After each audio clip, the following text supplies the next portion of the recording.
Hi అండి, అందరు బాగున్నారు. Welcome back to our channel Sandhya Africa logs. ఈరోజు వీడియో వచ్చేసరికి మేకకాళ్ళ పులుసు ఎలా చేయాలో చూపిస్తాను, చూడండి. స్టవ్ ఆన్ చేసుకుని స్టవ్ మీద కుక్కర్ పెట్టుకొని అందులో కట్ చేసి పెట్టిన 4 ఆనియన్స్ వేసి ఫ్రై చేసుకోవాలి. అలాగే మరొక పక్కన బాండీ పెట్టుకొని అందులో కొంచెం కొబ్బరి, 2 స్పూన్లు గసగసాలు వేసి ఫ్రై చేసుకోవాలి.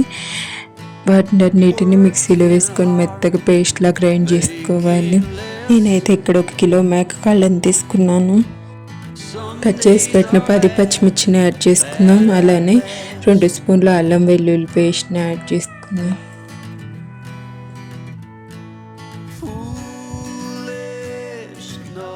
అల్లం వెల్లుల్లి పేస్ట్ పచ్చివాసన పోయే వరకు ఫ్రై చేసుకోవాలి.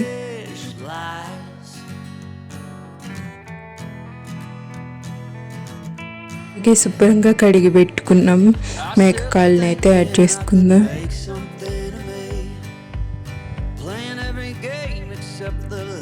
మేకకాళ్ళని యాడ్ చేసుకొని మంచిగా కలుపుకోవాలి.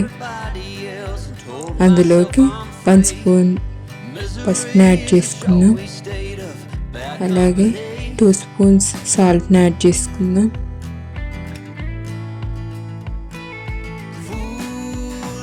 మంచిగా బాగా కలుపుకోవాలి. కొంచెం సేపు విజిల్ లేకుండా మూత పెట్టి ఉడికించుకుందాం. మూత తీసి బాగా గెంటితో కలుపుకుందాం.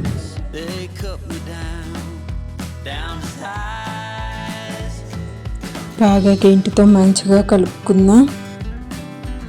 అలానే 2 స్పూన్స్ కారాన్ని యాడ్ చేసుకుందాం.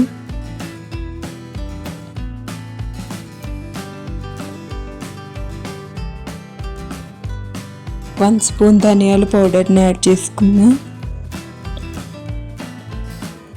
అన్నిటినీ మసాలాలన్నీ ముక్కలకు పెట్టేలా కలుపుకుందాం మంచిగా.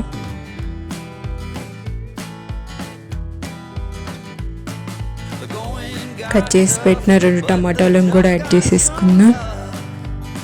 మొత్తాన్ని బాగా మిక్స్ అయ్యేలా కలుపుకొని ఈ చెంబుతో 3 చెంబులు వాటర్ని అయితే యాడ్ చేసుకోవాలి.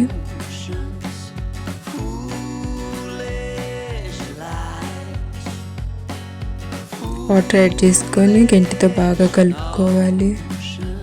అలాగే ముందుగా మనం వేసి పెట్టుకున్న కొబ్బరి, గసగసాలు పేస్ట్ని కూడా అందులో యాడ్ చేసుకోవాలి. యాడ్ చేసి మొత్తాన్ని మిక్స్ చేసుకోవాలి. ఇప్పుడే మనకు టేస్ట్కి సరిపడిన ఉప్పు చూసుకొని యాడ్ చేసుకోవాలి. కొంచెం ఇలా మంచిగా తెరులుతున్నప్పుడు కొంచెం కొత్తిమీరని యాడ్ చేసుకోవాలి.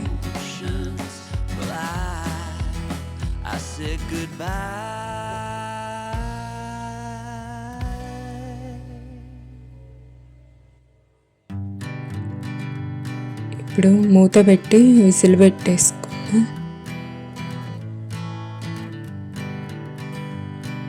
ఒక 10 విజిల్లు వచ్చే వరకు ఉడికించుకోవాలి. మూత ఓపెన్ చేసి చూస్తే కర్రీ అయితే రెడీ అయింది. ఒకసారి గంటి పెట్టి మంచిగా తిప్పుకోవాలి. ఇదే టైంలో ముక్కుడు కిందో లేదో కూడా చెక్ చేయండి. ఉడకపోతే 2 గ్లాసులు వాటర్ యాడ్ చేసుకొని అలాగే 3 విజిల్ పెట్టుకొని ఉడికించుకోండి.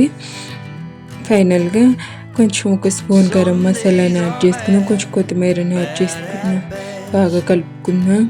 అలానే మన ఛానల్ని ఫస్ట్ టైం చూస్తున్న వారైతే సబ్స్క్రైబ్ చేసుకొని లైక్ చేయండి. అలానే మీ friends and family members share చేయండి. Thank you all. అంతే, రెడీ అయిపోయింది. టేస్టీ మేకకాళ్ళ పులుసు అయితే రెడీ. మీరు కూడా ట్రై చేయండి.